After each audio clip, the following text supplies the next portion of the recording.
Assalamualaikum warahmatullahi wabarakatuh. Selamat pagi anak-anak semuanya. Semoga kalian dalam keadaan yang sehat ya. Baiklah anak-anak, hari ini kita akan belajar tema 3, subtema 1, pembelajaran ke-1, yaitu tentang tugasku sehari-hari. Coba kalian amati video pembelajaran ini ya.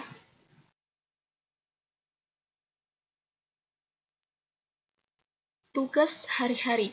Tugas sehari-hari itu ada juga tugas di rumah, di sekolah.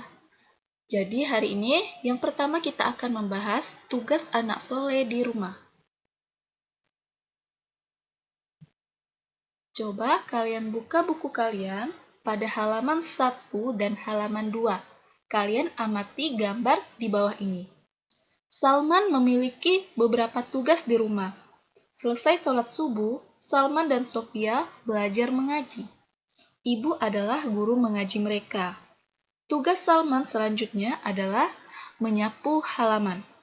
Setelah itu, Salman membantu ayah mencuci mobil. Sementara itu, Sofia menemani ibu belanja di tukang sayur terdekat. Sebagai seorang kakak, Salman selalu menemani Sofia belajar. Sofia juga senang menemani Said saat bermain. Kakak dan adik itu saling mendukung dalam kebaikan. Kebiasaan baik Salman dan Sofia lainnya adalah menabung. Mereka berdua selalu menyisihkan sebagian uang saku mereka. Ibu selalu membekali makanan sehat untuk mereka. Uang saku itu dapat mereka tabung. Tugas sebagai anak soleh di rumah harus dilaksanakan dengan baik dan ikhlas. Melaksanakan tugas dapat melatih kita untuk bertanggung jawab. Rasulullah bersabda, sebaik-baik manusia adalah yang paling bermanfaat bagi manusia lainnya. Jadi, dari cerita Salman dan adik-adiknya, bahwa kita harus menyisihkan sebagian uang saku kita. Kita juga harus menjaga kebersihan rumah kita, seperti itu. Selanjutnya, coba kalian amati dena rumah di bawah ini. Kalian dapat membaca wacana atau bacaan pada teks di bawah ini pada halaman 3 di buku tematik kalian. Letak rumah Salman. Rumahku surgaku adalah ungkapan yang indah. Rumah adalah tempat yang menyenangkan bagi penghuninya. Rumah bisa membuat penghuninya merasa nyaman saat berada di dalamnya. Letak rumah Salman di pinggiran ibu kota Jakarta. Salman tinggal di perumahan yang asri dan sejuk.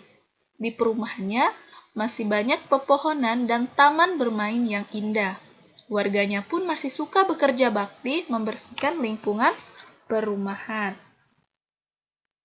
Salman, Jono, dan Susan tinggal dalam satu komplek perumahan. Mereka bertetangga karena letak rumah mereka berdekatan. Coba kalian amati dena rumah mereka pada kegiatan 1 berikut ini. Nah, setelah kalian mengamati gambar dena rumah Salman, lengkapilah cerita berikut. Jadi, rumah Salman terletak antara masjid dan rumah Susan. Sedangkan rumah Susan terletak di sebelah kiri rumah Salman. Di sebelah kanan rumah Salman terdapat masjid. Di depan rumah Salman ada rumah Jono. Dan di sebelah kanan rumah Jono terdapat minimarket. Inilah letak rumah Salman, Jono, dan Susan.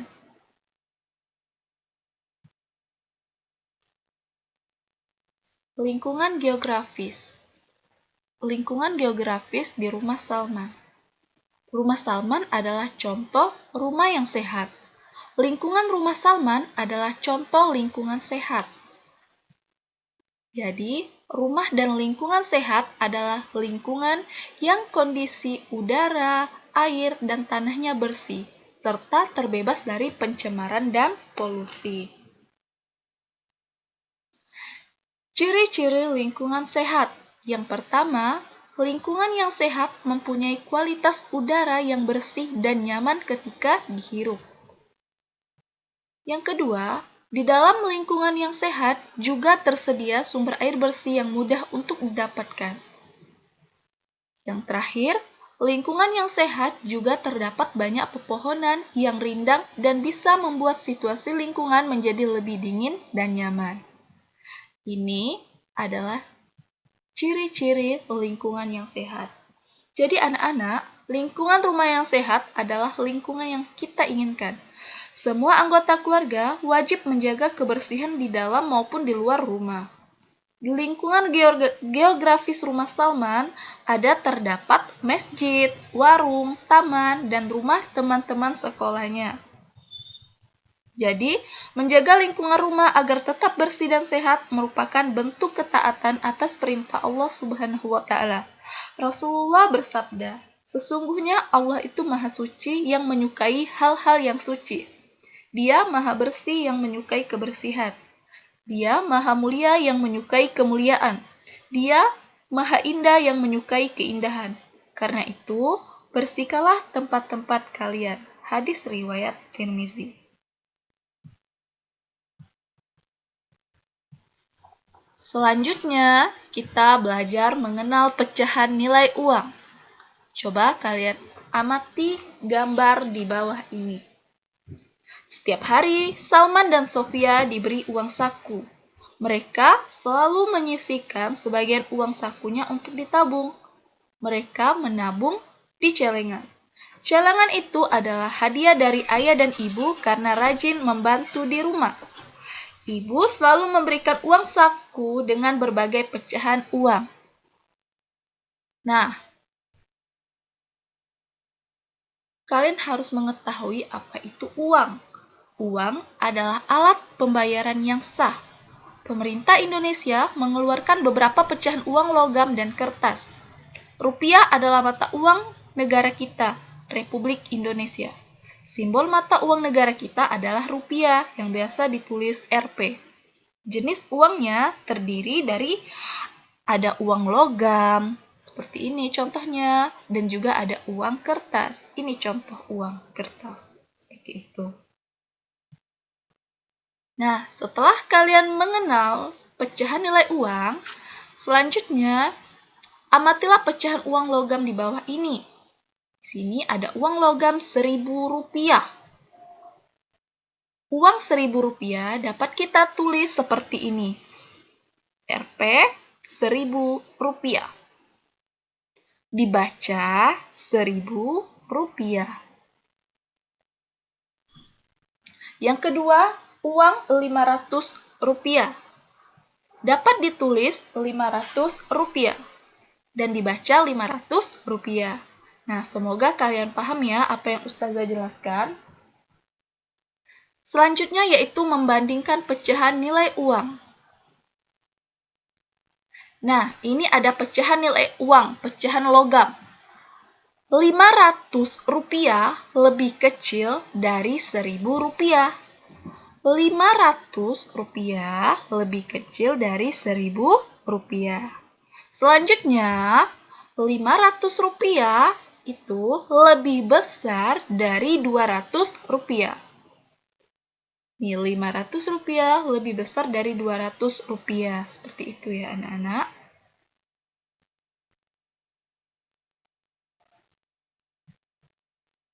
Selanjutnya, tiruan bunyi dan pola irama.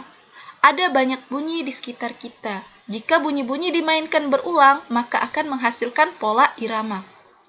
Bunyi yang teratur berulang disebut irama.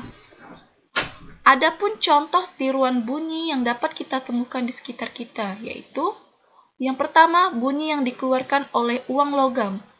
Yang kedua, bunyi kentongan yang terdengar di pos ronda. Yang ketiga, bunyi tepukan tangan. Yang keempat, bunyi hentakan kaki. Yang kelima, bunyi ketukan meja ataupun pintu. Ini adalah gambar contoh tiruan bunyi dan pola irama. Membuat pola irama. Pola irama adalah panjang pendeknya bunyi dalam sebuah lagu dan dapat dihitung berdasarkan ketukan. Pola irama itu berjalan berdasarkan birama. Birama itu apa sih? Birama adalah kuat lemahnya bunyi dalam sebuah lagu. Birama dapat ditandai dengan angka yang dibatasi oleh garis tegak lurus. Contoh birama ada birama 2/4, 3/4, dan 4/4. Misalkan ada sebuah lagu yang ditulis dengan birama 2/4. Itu artinya setiap birama terdapat 2 ketukan. Birama 3/4 artinya setiap birama terdapat 3 ketukan. Sedangkan birama 4/4 artinya setiap birama terdapat 4 ketukan. Ini adalah contoh pola birama. Contoh pola irama birama 3. Coba kalian amati, ini adalah contoh pola irama birama 3. Selanjutnya, yaitu contoh pola irama birama 4. Baiklah anak-anak, sekian pembelajaran kita pada hari ini. Semoga kalian dapat memahami apa yang Ustazah jelaskan. Ustazah akhiri, wassalamualaikum warahmatullahi wabarakatuh.